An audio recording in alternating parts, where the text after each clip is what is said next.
আমি কি পারবো দেশের গায়ে গাপি মাছের ব্রিডিং করাইতে? This is day 5 in my guppy breeding.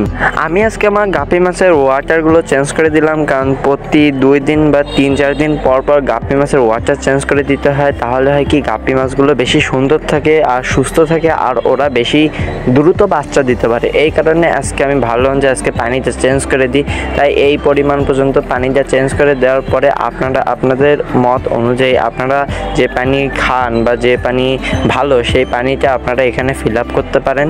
খেয়াল রাখবেন যে সম্পূর্ণ পানিটুক যেন চেঞ্জ না করা হয়, কারণ সম্পূর্ণ পানিটুক যদি এখানে চেঞ্জ করে দেওয়া হয় তাহলে ওরা এই টেম্পারেচারটা মেনটেন করতে পারবে না, আর এই টেম্পারেচারটা মেনটেন না করার ফলে ওরা কিন্তু মারাও যেতে পারে। এই কারণে আপনারা সবসময় পর্যাপ্ত অনুযায়ী 50% বা 30% পানি চেঞ্জ করে দেবেন 2 বা 3 দিন পর পর।